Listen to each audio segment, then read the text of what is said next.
portion is Chukat.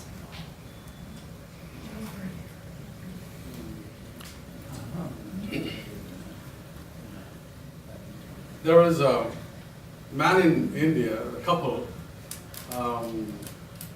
One day this couple were, they were a very nice, good couple. One day what happened, the guy was asking to his wife, honey, could you please tell me what I was thinking?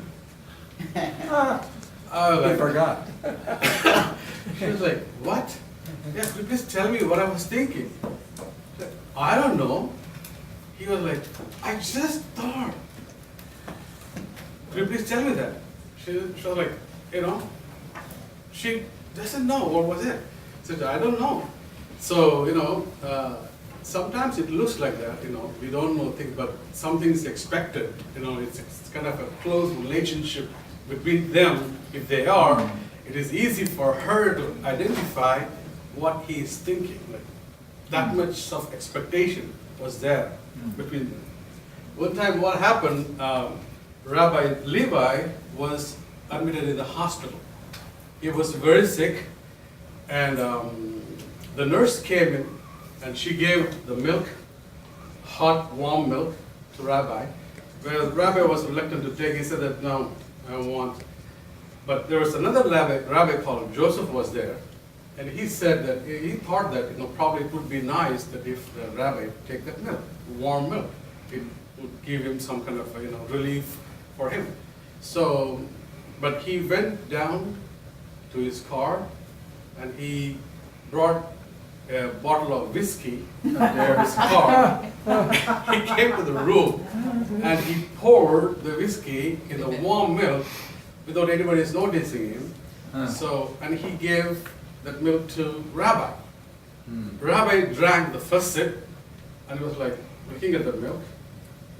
And then he took the second sip and he was smiling. And he drank all the milk.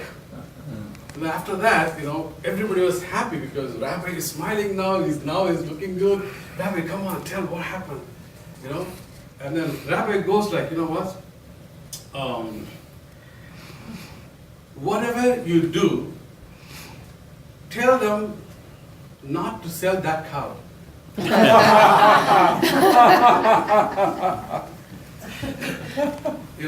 So sometimes, we do things, but it doesn't make any sense sometimes. But at the same time, maybe there won't be any logic, maybe it is irrational. That's what is Chukat talking about. Chukat is like kind of a statue, basically talks about statue. So, it may make sense sometimes, it may not make sense sometimes, but it is a statute. We have to obey it because why? Because it is a commandment from God. We just do it, Some of the time, the mitzvahs are kind of, called, sometimes it is mishpatim, and then some of this was called, Chukat, which is illogical or irrational, which doesn't make any sense, but still we follow. We must follow just because we have to follow. Sometimes, the Bible talks about don't eat the fish with scales. Without scales. Thank you. Sorry. So it may be medicinally it might look like probably maybe those fish, without scales would be high cholesterol based, or they may be eating under water fish, so scavenger fish, whatever. So it may be in the medical terms, the scientific terms, but we are something special. We follow God because we obey God. Beyond the medical sciences, our commitments, our commandments are not to eat the fish. That's the basic bottom line is that we are not supposed to, and we are not supposed to. That's how the Chukat talks about. It may make sense, or it may logic, or it may not make sense. We follow it because God commanded us. Let us think about this one.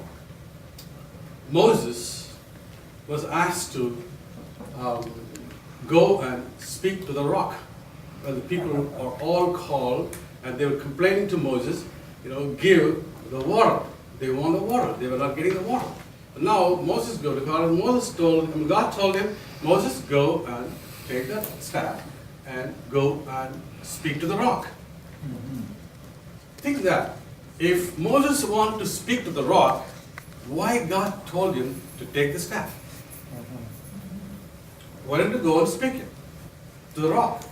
But he told him to take the staff, go to the rock, and speak. Something different. So it doesn't make any sense. Like if you want to talk, you don't need a staff. You can go and speak. So there are a lot of interpretations, a lot of studies went on there, and people tell that maybe Moses couldn't able to find the exact rock. And first of all, Moses was asking the people that how can I bring the water from the rock? But the same rock they were having water for the 40 years. The same rock they were having the water for the 40 years. All of a sudden, the water was not there. So something is happening in Jewish life. In Jewish life, the Jewish people are the most, they are the closest to people to God. Because if something happening in the Jewish world, that means they're doing something wrong. Because God is so close to them, if you do something wrong, definitely He's going to deal you all at the same time. That's the problem. Because in the desert, the previous generations are gone, the new generation are there, and 40 years over, now they are wanting for the water. Here Moses, with the staff, he is supposed to speak to the staff. He's not supposed to beat the rock. Now, Moses couldn't able to find the rock. This is one of the interpretations. Probably the boulder, or it moved from the place. It went and moved us, stood along with all the other rocks, so he couldn't able to find or something like that. But however, Moses beat the rock one time. Probably some little water came. Second time, more water came. So the water came. Everybody was like happy with the water came, everything. But why would? And he was punished for that one. And it made him not to enter into the land of Canaan.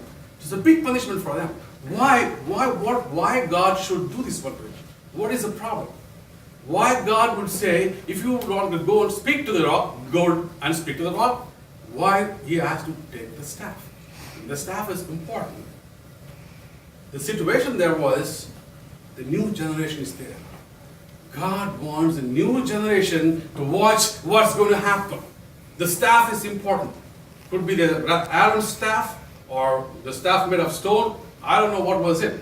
But the intention, the idea was, God wants to exhibit Himself in the new generation. The new generation should know, regardless, meaningful, logical, illogical, they should see it, and they should see this is the God of Jacob, the God of Jewish people. He wanted to express that one, but Moses didn't do that. He missed that opportunity. He went and beat the rock. That's the problem with him. There are in the Bibles, hukas, means it makes sense or may not sense. We are supposed to teach our kids from the beginning to the children, the new generation, to make them understand, this is how it has been worked out. We have the biggest commitment, we have the biggest, responsibility that we are supposed to do. That's the main point of that when we talk about the hukas, which is irrational or logical sense or illogical sense, but we must do because we are chosen people of God, we are the God's special people, we have the biggest responsibility of what God's mission is, and that's what we have to do. And one thing I want to conclude on this one, in a house, there's some orders. God, husband or father, mother, and the children. This is the order of the family. If anything is rearranged or messed up there, that will collapse. That is the problem happening nowadays because kids are controlling the home. It's supposed to happen. It's not supposed to happen. This is what should have been done from the beginning itself. we should have taught them, whether it makes sense or no sense, they are supposed to follow God's command. Because we are chosen people, we are the God people, we are the godly people. That's what the book has talked about. Thank you so much. Hallelujah.